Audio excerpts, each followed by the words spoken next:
The knock at my door came at exactly 7 p.m. Even before I opened it, I knew who it was. Marcus had always been obsessively punctual, a trait that served him well in maintaining his image as the responsible brother.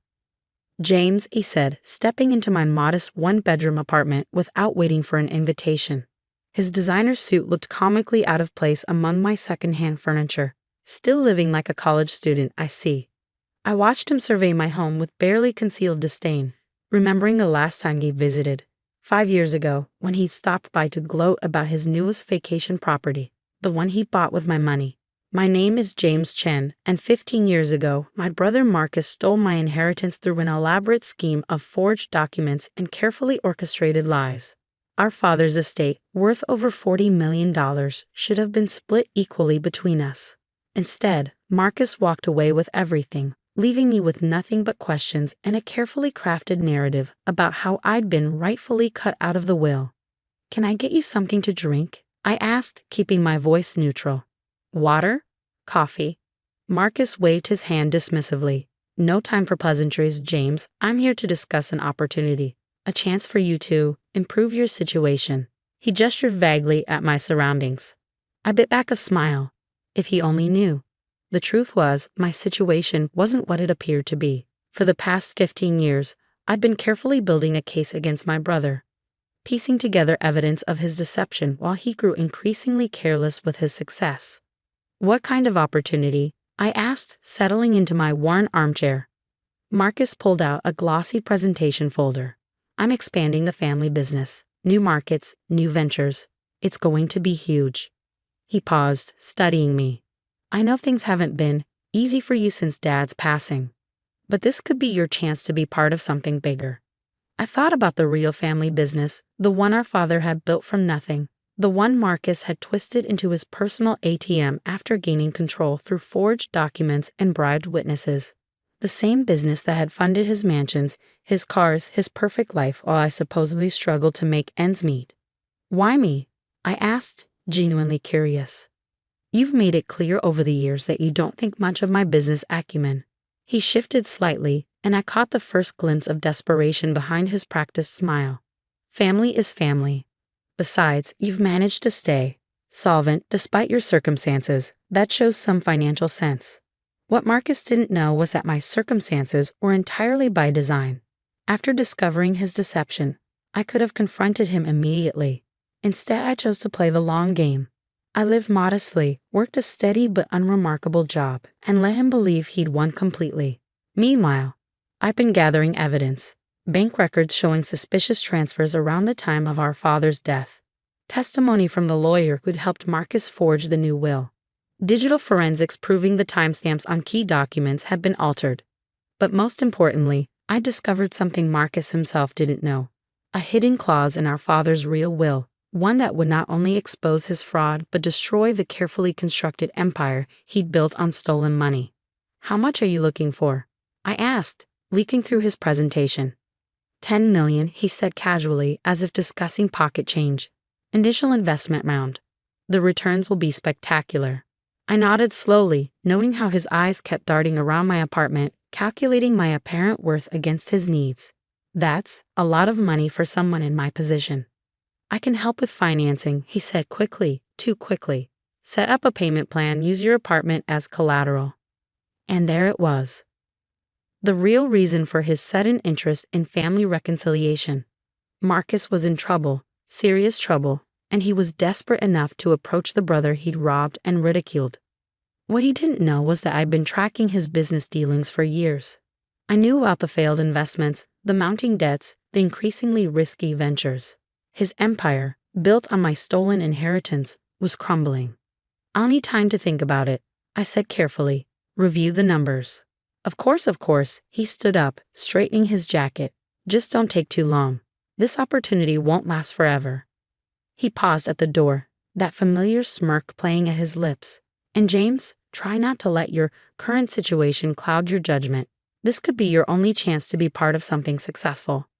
After he left, I sat in silence for a long moment, his presentation folder open on my lap. 15 years of waiting, of carefully maintaining this facade while building my case. And now, finally, Marcus had given me exactly what I needed, proof that he was desperate enough to make mistakes. I pulled out my phone and dialed the familiar number. Sarah, he came, just like you predicted.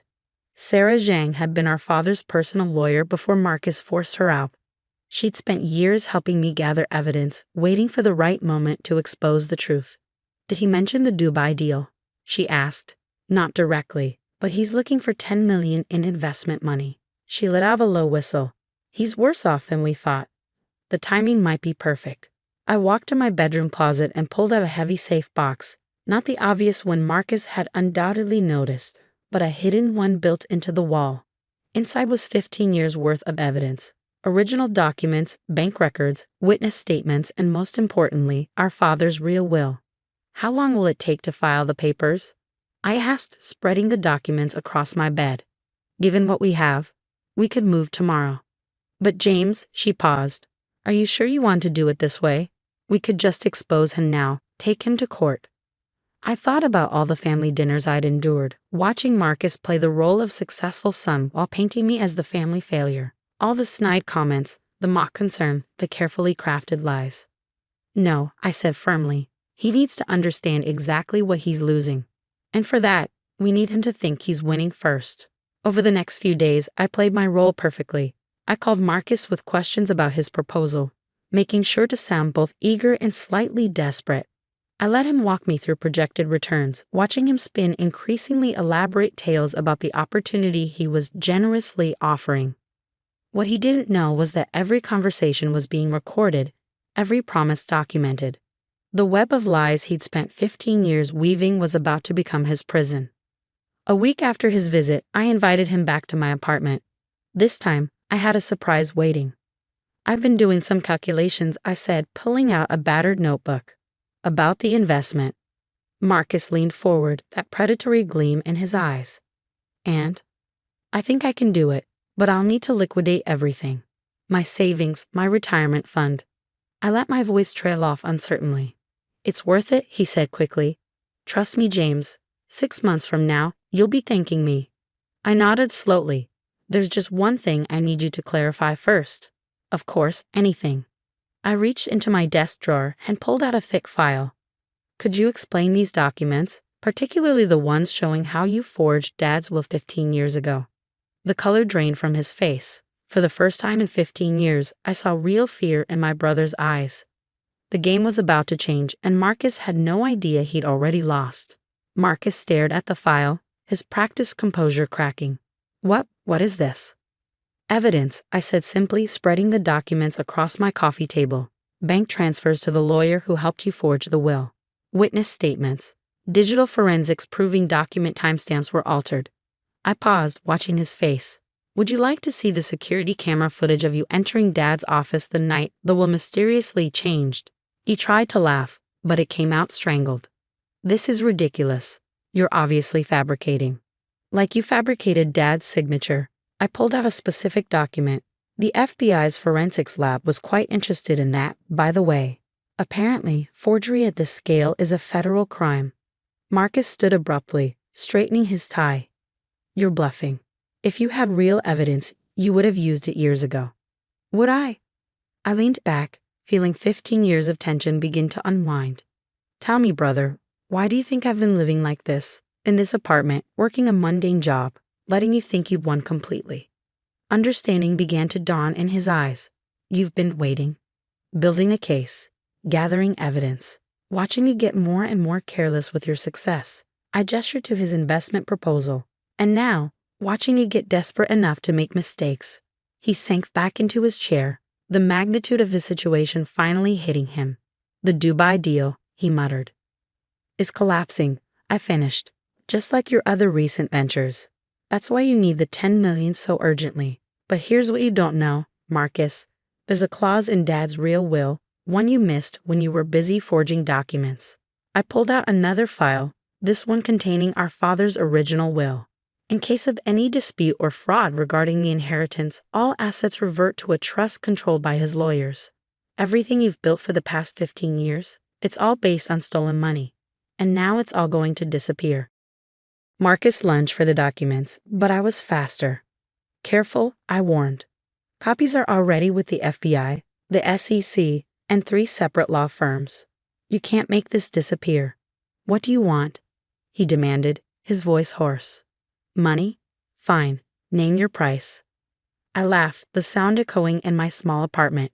You still don't get it, do you? This isn't about money. This is about truth. About justice. About showing everyone exactly who you really are. My phone buzzed. A text from Sarah. Everything was in motion. Right now, I continued. Federal agents are seizing your business records. Your accounts are being frozen.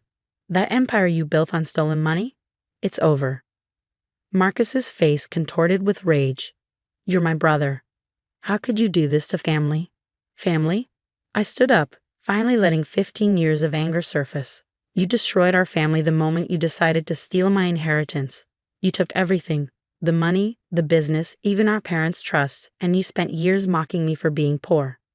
I walked to my bedroom and returned with a small box. But here's what you never understood, Marcus. Success isn't about money. It's about integrity, about building something real. Opening the box, I pulled out photos, surveillance shots, financial records, witness statements.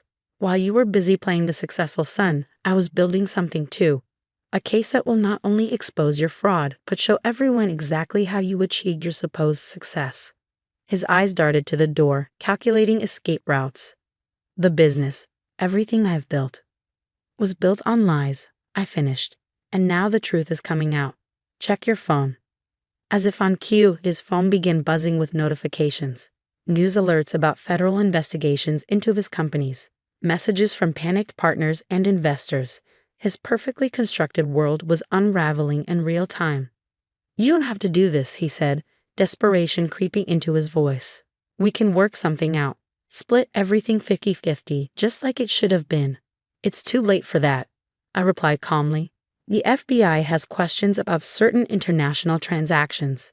The SEC is particularly interested in your recent investment schemes. And Dad's original lawyers, they're ready to execute that trust clause I mentioned. Marcus slumped in his chair, defeated. Why now? After all these years? Because you finally did the one thing I was waiting for. You got desperate enough to come to me, to try to use me one more time. I gestured to his investment proposal. You thought you were setting me up for one final con, but you were really walking into a trap 15 years in the making. A sharp knock at the door made him jump. Sarah entered, followed by 2 federal agents. Marcus Chen. One agent stepped forward. We have some questions about certain financial transactions. As they led my brother away, Sarah handed me a thick envelope. The trust documents are ready. Once the fraud is officially proven, everything reverts to your control. I watched through my window as Marcus was escorted to a waiting car, his designer suit wrinkled, his carefully maintained image shattered. Was it worth the wait? Sarah asked softly. I thought about the past 15 years, the careful planning, the patient gathering of evidence, the calculated maintenance of my struggling facade.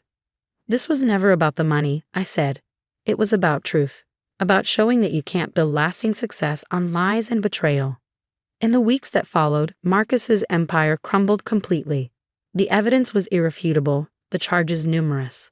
The brother who had spent years mocking my modest lifestyle found himself facing serious federal charges. Our parents, finally confronted with irrefutable proof of their favorite son's deception, were devastated. Years of believing his lies, of accepting his narrative about me, had left them unable to process the truth. I don't understand, our mother said when I finally showed her all the evidence. Why did you wait so long to tell us? Would you have believed me? I asked gently. Or would you have believed Marcus's explanations, his excuses, his carefully crafted lies? She had no answer for that. The family business, once restored to legitimate management under the trust, began to thrive again. But I didn't take control immediately. Instead, I focused on rebuilding something more important, the truth about our family's legacy. 1 year after Marcus's arrest, I finally moved out of my modest apartment, not into a mansion or a luxury penthouse, but into a comfortable home that represented honest success. The last time I saw Marcus was at his sentencing hearing. As they led him away, he turned to me one final time. You could have had everything 15 years ago, he said. Why wait? Why live like that for so long? I looked at my brother, not the polished, successful image he maintained, but the truth of who he really was. Because some things are worth more than money, I replied. Like knowing that when people look at what I've built, they'll see something real, something earned through patience and integrity, not stolen through lies and betrayal. As I walked out of the courthouse, reporters shouted questions about the scandal, about the family drama, about the money, but none of them understood what this had really been about. This wasn't a story about inheritance or revenge. It was about the price of truth, the power of patience, and the understanding that real success isn't measured in dollars or properties or power. It's measured in the integrity of how you build it. In my office now, I keep a small photo from 15 years ago. Marcus and me at our father's last birthday, his arm around my shoulder, both of us smiling for the camera. It's a reminder that appearances can be deceiving, that patience is sometimes the strongest weapon, and that the truth, no matter how long buried, eventually finds its way to the surface.